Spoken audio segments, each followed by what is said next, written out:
보드게임을 하면서 왜 이 게임은 몇 판을 해도 질리지 않을까? 궁금해진 적 있으십니까?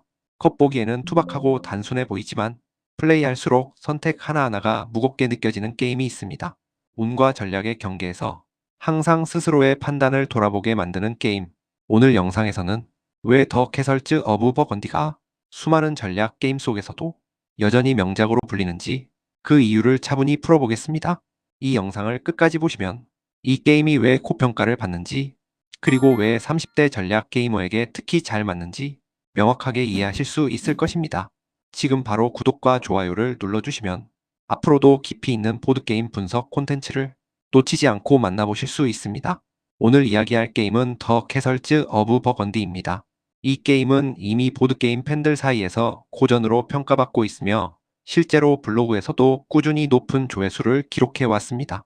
그 이유를 한 문장으로 정리하면 겉보기와 달리 안쪽에 매우 치밀하고 아름다운 구조를 숨기고 있는 게임이기 때문입니다. 더 캐설즈 어브 버건디는 스테판 펠트라는 디자이너의 대표작입니다. 스테판 펠트는 이른바 포인트 샐러드라는 표현으로 자주 불리는 유로 게임 디자이너입니다. 계산적이고 건조하다는 평가를 받기도 하지만 그 안을 들여다보면 굉장히 정교한 수학적 균형과 설계 의도가 숨어 있습니다. 이 게임 역시 처음 보면 소박하고 다소 투박해 보이지만 몇 판만 플레이해도 왜 이 게임이 오랫동안 사랑받는지 자연스럽게 이해하게 됩니다. 게임의 기본 구조는 매우 단순합니다. 총 5라운드로 구성되어 있고 각 라운드는 5번의 턴으로 이루어져 있습니다.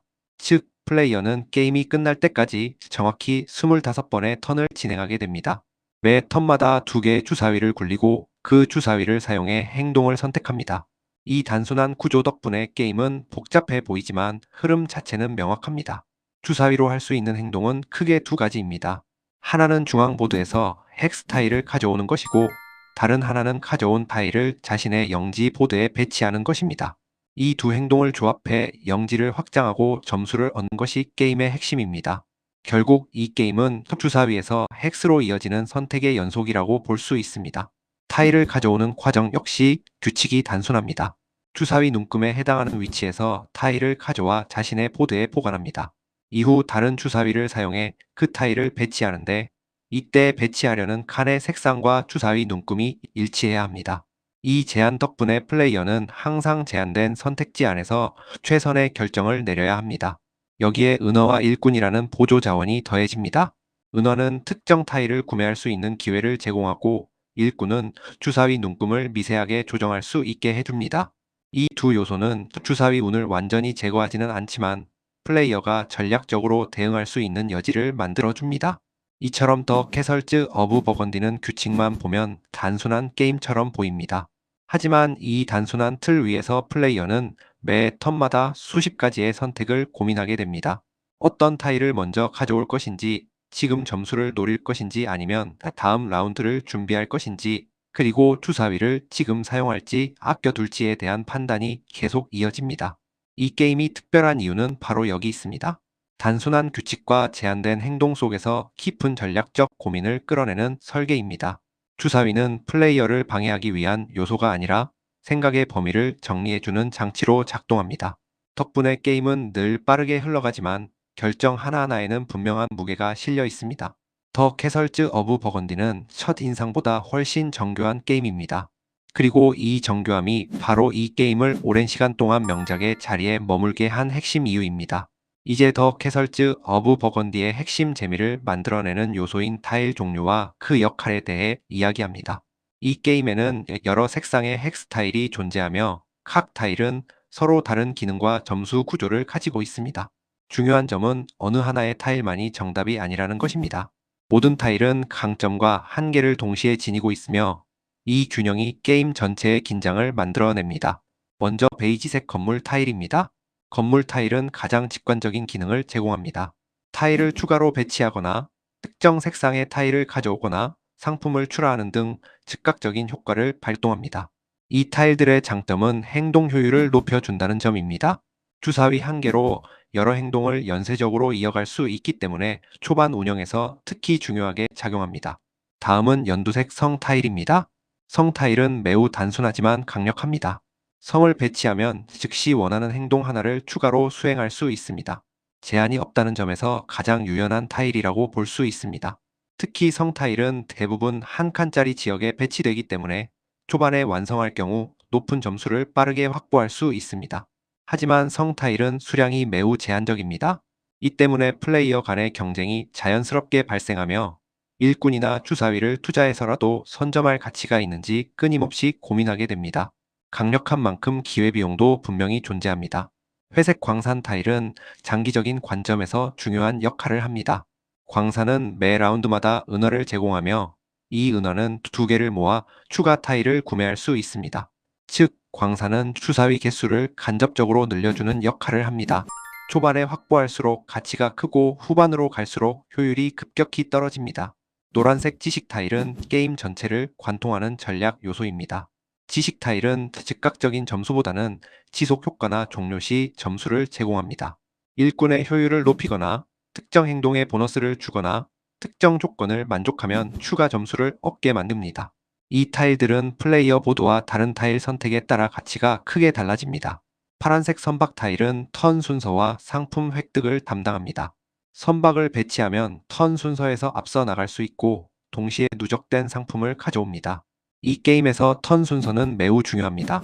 원하는 타일을 먼저 가져오기 위해 선박 경쟁이 발생하며 때로는 턴 순서 싸움 자체가 하나의 미니게임처럼 전개됩니다. 연두색 농장 타일은 가장 큰 점수 잠재력을 가진 요소입니다. 농장은 동일한 동물을 모을수록 점수가 기하급수적으로 증가합니다. 큰 지역에 같은 종류의 동물을 채우는데 성공하면 점수 트랙에서 단숨에 앞서 나갈 수 있습니다. 하지만 그만큼 눈에 띄는 전략이기 때문에 상대의 견제를 받기 쉽습니다. 이처럼 각 타일은 서로 다른 방향의 보상을 제공합니다. 즉각적인 효율, 장기적인 투자, 턴 순서, 장악, 폭발적인 점수 중 무엇을 선택할 것인지에 따라 플레이 스타일이 완전히 달라집니다. 중요한 점은 어느 하나만 고집하면 반드시 한계에 부딪힌다는 사실입니다. 더 캐설즈 어브 버건디는 타일 선택을 통해 자연스럽게 선택지를 좁혀갑니다. 플레이어는 모든 것을 할 수 없고 대신 무엇을 포기할지 선택해야 합니다. 이 선택의 연속이 바로 이 게임이 제공하는 가장 큰 전략적 즐거움입니다. 이번에는 더 캐설즈 어브 버건디가 왜 매 턴마다 선택을 어렵게 만드는지 그리고 점수 구조가 어떤 긴장감을 만들어내는지 살펴봅니다. 이 게임의 점수 시스템에서 가장 중요한 요소는 지역 완성입니다. 플레이어 보드는 여러 색상의 헥스 지역으로 나뉘어 있으며 같은 3개의 지역을 모두 채우면 즉시 점수를 획득합니다. 이 점수는 지역의 크기에 따라 증가하며 단순한 직선이 아니라 삼각수 형태로 계산됩니다. 즉, 지역이 커질수록 얻는 점수는 더 빠르게 늘어납니다. 하지만 여기서 끝이 아닙니다. 지역을 완성한 시점이 언제인가에 따라 추가 보너스 점수가 주어집니다. 초반 라운드에 완성할수록 더 많은 보너스를 받고 후반으로 갈수록 그 보너스는 점점 줄어듭니다. 이 구조 때문에 플레이어는 항상 타이밍을 고민하게 됩니다. 지금 완성해서 적은 지역 점수와 큰 보너스를 받을 것인지 아니면 지역을 키워 더 많은 기본 점수를 노릴 것인지 선택해야 합니다. 이 선택은 단순한 계산 문제가 아닙니다. 주사위 결과, 상대의 행동, 그리고 다음 라운드의 가능성까지 모두 고려해야 하기 때문입니다. 표면적으로 보면 라운드 간 보너스 차이는 몇 점에 불과해 보입니다. 하지만 이 게임에서는 점수가 매우 자주 발생합니다. 작은 차이가 누적되면서 게임 후반에는 분명한 격차로 이어집니다. 그래서 매 라운드마다 내려야 하는 결정은 생각보다 훨씬 무겁게 느껴집니다. 이러한 구조는 이른바 포인트 샐러드라는 평가와도 연결됩니다. 게임이 끝나면 대부분의 플레이어는 일정 수준 이상의 점수를 얻게 됩니다. 큰 실수를 하지 않는 이상 파닥 점수는 비교적 높게 형성됩니다. 하지만 그 안에서 누가 더 효율적으로 점수를 쌓았는지는 분명하게 드러납니다. 중요한 점은 이 점수 구조가 플레이어를 좌절시키지 않는다는 것입니다. 점수를 자주 얻기 때문에 플레이 내내 보상이 이어지고 점수 트랙에서 말이 움직이는 과정 자체가 플레이의 동력이 됩니다. 경쟁은 치열하지만 실패했다는 느낌보다는 아쉽다는 감정이 남습니다. 더 캐설즈 어브 버건디는 또한 미래의 유연성을 점수와 맞바꾸도록 유도합니다. 지금 주사위를 사용해 지역을 완성하면 점수를 얻을 수 있지만 그 주사위를 다른 행동에 사용했다면 다음 턴에서 더 좋은 선택지가 열릴 수도 있습니다. 이 게임은 눈앞의 점수와 미래의 선택지를 끊임없이 저울질하게 만듭니다. 주사위 운 역시 이 구조 안에서 독특하게 작동합니다. 주사위는 플레이어를 벌주기 위한 장치가 아니라 선택의 폭을 줄여주는 장치입니다. 매 턴 모든 가능성을 계산할 수 없도록 만들어 게임의 흐름을 유지합니다. 그 결과 플레이어는 완벽한 수를 찾기보다는 주어진 조건에서 최선의 결정을 내리는데 집중하게 됩니다. 결국 이 게임에서 승리는 한두 번의 큰 선택으로 결정되지 않습니다. 매 턴마다 조금 더 나은 선택을 반복한 플레이어가 마지막에 앞서게 됩니다. 이 점에서 더 캐설즈 어브 버건디는 매우 정직한 게임입니다. 이번에는 더 캐설즈 어브 버건디를 실제로 플레이할 때 느껴지는 감각과 이 게임이 왜 여러 번 반복해서 플레이할 수 있는지를 중심으로 이야기합니다. 이 게임의 가장 큰 특징 중 하나는 턴 진행이 매우 빠르다는 점입니다. 각 플레이어는 자신의 턴에 두 개의 주사위를 사용해 행동을 결정합니다. 행동 자체가 단순하기 때문에 고민은 깊지만 실행은 빠르게 이루어집니다. 이 덕분에 대기 시간이 거의 발생하지 않고 플레이어 수가 늘어나도 게임의 템포가 크게 느려지지 않습니다. 플레이 시간은 일반적으로 플레이어 한 명당 약 30분 정도로 체감됩니다. 하지만 실제로는 시간이 더 빠르게 흘러간다는 인상을 받게 됩니다. 매 턴마다 결정해야 할 것이 명확하고 그 결정이 곧바로 보드 위에 반영되기 때문입니다. 주사위 게임임에도 불구하고 운에 대한 스트레스가 크지 않은 이유도 여기에 있습니다. 주사위 결과가 완벽하지 않아도 일꾼과 은화를 통해 어느 정도 조정이 가능합니다. 또한 선택지가 완전히 막히는 경우는 거의 발생하지 않습니다. 언제나 덜 좋은 선택과 더 나은 선택 중 하나를 고를 수 있는 상태가 유지됩니다.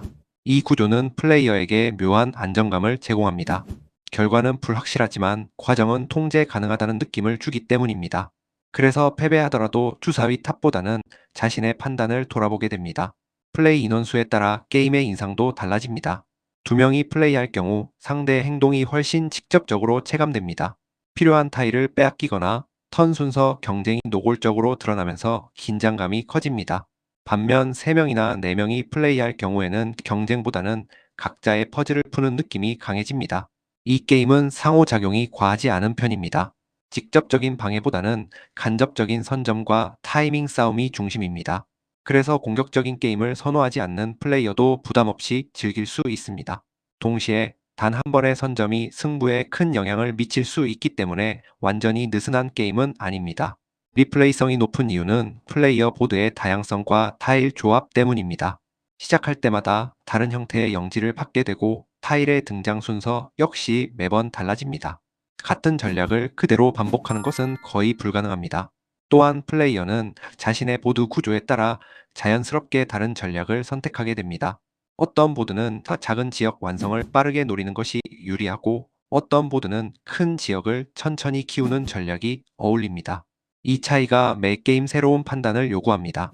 더 캐설즈 어브 버건디는 플레이어를 과도하게 압박하지 않으면서도 끝까지 집중하게 만드는 게임입니다. 긴장과 안정이 균형을 이루고 있으며 이 균형 덕분에 여러 번 플레이해도 쉽게 질리지 않습니다. 이제 더 캐설즈 어브 버건디를 종합적으로 정리하며 왜 이 게임이 오랜 시간이 지나도 여전히 명작으로 평가받는지 이야기합니다. 이 게임의 가장 큰 강점은 설계자의 확신이 느껴진다는 점입니다. 모든 규칙과 요소가 이유 없이 존재하지 않습니다.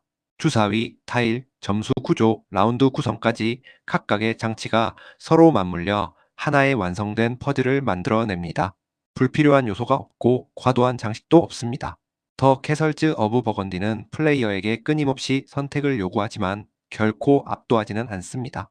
선택지는 항상 제한되어 있고 그 제한 덕분에 플레이어는 매 턴 결정을 내릴 수 있습니다. 깊은 전략성을 유지하면서도 게임이 늘 원활하게 흘러가는 이유가 바로 여기에 있습니다. 이 게임은 주사위 게임에 대한 인식을 바꾸는 작품이기도 합니다. 주사위는 운의 상징이 아니라 사고의 범위를 정리해주는 도구로 사용됩니다. 완벽한 수를 찾는 게임이 아니라 주어진 조건 안에서 가장 나은 판단을 반복하는 게임입니다. 이 점에서 더 캐설즈 어브 버건디는 매우 성숙한 설계를 보여줍니다. 또한 이 게임은 실패에 관대합니다.